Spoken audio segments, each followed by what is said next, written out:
ഒരു മാസത്തെ സമരത്തിന് ശേഷം ലോ അക്കാദമി ലോ കോളേജ് തുറന്നു. അതിനിടെ കോളേജിന് ഉള്ളിൽ പ്രവർത്തിക്കുന്ന ഹോട്ടലും ബാങ്കും ഒഴിപ്പിക്കണമെന്നും ആവശ്യപ്പെട്ട് റവന്യൂ വകുപ്പ് നോട്ടീസ് നൽകി. 2 ആഴ്ചയ്ക്കകം ഒഴിയണമെന്നാവശ്യപ്പെട്ടാണ് നോട്ടീസ് നൽകിയത്. വിദ്യാർത്ഥി സമരത്തെ തുടർന്ന് ഏകദേശം ഒരു മാസമായി അടച്ചിട്ടിരുന്ന ലോ അക്കാദമി ലോ കോളേജാണ് ഇന്ന് തുറന്നത്.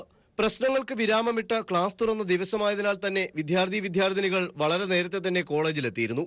മുൻപത്തെ പോലെ യൂണിഫോമൊക്കെ ധരിച്ച് കറുത്ത അധ്യായത്തിന് വിട പറഞ്ഞ് പുതിയ പ്രതീക്ഷകളും ചിന്തകളുമായാണ് വിദ്യാർത്ഥികൾ ക്ലാസ്സിലേക്ക് വന്നത്.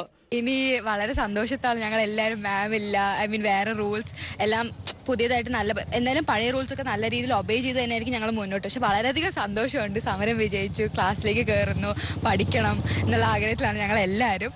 ഇനി സന്തോഷത്തിന്റെ ദിനങ്ങളാണെന്ന് ഞങ്ങൾ വിശ്വസിക്കുന്നു. ഇത്തവണ എല്ലാവർക്കും വീട്ടിൽ നിന്ന് വരാൻ ഭയങ്കര സന്തോഷമായത്. കാരണം ഇതൊരു പുതിയ കോളേജാണ്. അവിടെ ഞങ്ങൾ ഇന്നോട്ട് ആഘോഷിക്കുകയാണ്, എൻജോയ് ചെയ്യാണ്, എല്ലാവരും ഒരുമിച്ച് നിന്നാണ് എൻജോയ് ചെയ്യണം. ഒത്തിരി സന്തോഷമുണ്ട്. ക്ലാസ്സുകളിലെത്തിയതിന്റെ നിറഞ്ഞ സന്തോഷം പങ്കുവച്ചവർ ഇനി തങ്ങളുടെ ദൗത്യം എന്തെന്നതും പറയാതിരുന്നില്ല. ജോലി എന്നാൽ ഞങ്ങൾ പഠിക്കാനും, ഞങ്ങൾ നല്ലപോലെ പഠിച്ച് നല്ല രീതിയിൽ പുറത്തു പോകാൻ മാത്രമാണ് ഞങ്ങളുടെ ലക്ഷ്യം.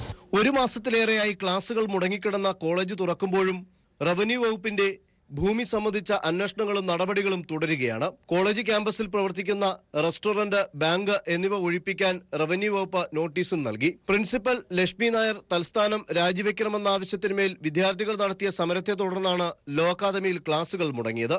സമരത്തിന് ശേഷമുണ്ടാക്കിയ ഒത്തുതീർപ്പ് വ്യവസ്ഥയിൽ ഉറച്ചു വിശ്വസിച്ച് വിദ്യാർത്ഥികൾ പുതിയ ഒരു അധ്യയന ദിനങ്ങൾക്ക് കൂടി പങ്കാളികളാവുകയാണ്. Sunil Arumanoor, news bureau, Thiruvananthapuram.